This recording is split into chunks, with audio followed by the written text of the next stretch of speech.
So Obsession has finally come out on digital this week.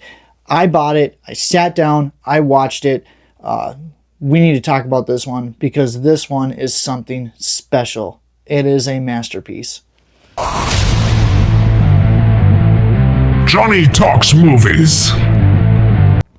This movie was unbelievable, straight up. It is the scariest movie I've seen so far this year. The tension, the way it gets under your skin, it's relentless. I'd easily put this in the top 2 movies I've seen this year, the other one being Project Hail Mary.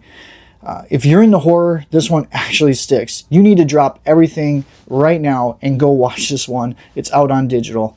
Like I said, it is a masterpiece. First off, I want to give a huge credit to the director, the writer, and the editor of this movie, Curry Barker. This guy is a rising star. He's young. He also came from YouTube. YouTube directors are on a roll this year. He did indie stuff like Milk and Cereal. And this is his breakthrough movie, obviously. He poured everything into this film. You could feel the passion. It's smart, stylish, and he balances dark comedy with straight up terror perfectly. Barker made a movie that feels fresh in a genre that is tough to stand out in. So kudos to him. We need to give him his flowers because this was just phenomenal.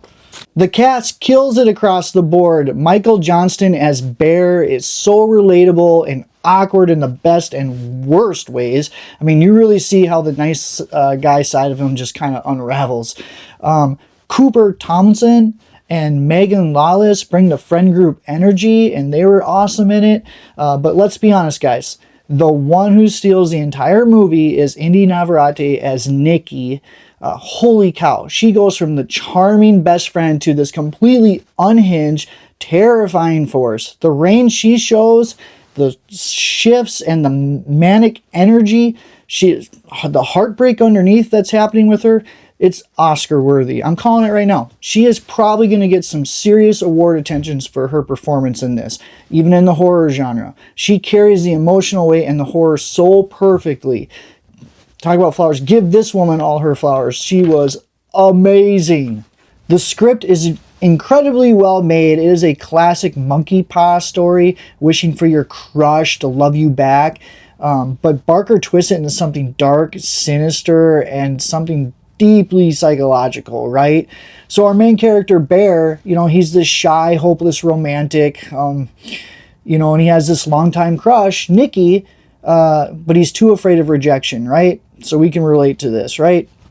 But Bear buys this cheap novelty toy called the One Wish Willow, and he buys it at this metaphysical gift shop, and it's a total gag gift, right? And a little fake willow branch in the packaging, and then you snap it in half while making your wish. And that's it. And Bear wishes Nikki to love him more than anything else in the world. The wish appears to work instantly, right?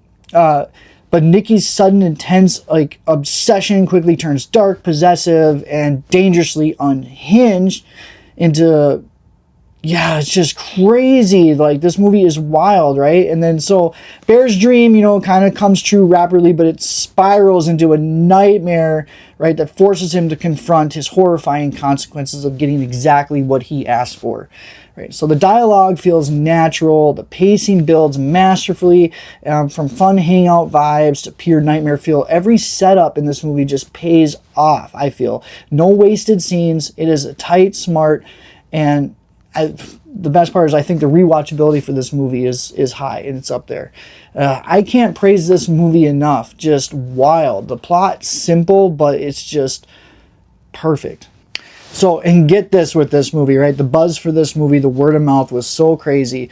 This movie was made on a tiny budget of $750,000, but it went on to gross over $374 million worldwide right now is for this recording so far. And that's one of the biggest success stories of the year, especially for an original horror film.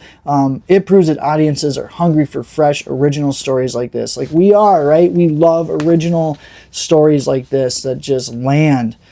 So this movie is a huge box office success as well. So personally, I thought this movie was extremely intense. The scenes where it's just like Bear and Nikki at his house and he's just sitting alone with her are some of the most intense, freaky, scary scenes of the movie. It is just wild, right? Like the atmosphere of this movie is so thick. Like you feel the dread in every scene. Like it's something bad is always about to happen. Also, the sound design in this movie, the lighting, and the way it traps you with this with the characters, it's oppressive in the best way, right? I just love the underlying themes of this movie. It's just got so much to say. Like, it digs into obsession, it digs like consent, right? Friendship, and what happens when you force something that shouldn't be natural, right? So it really hits on those nice guy dynamics as well and the mental strain of it all. It's not just the scares. Like, this movie has got something to say, and it says it brutally.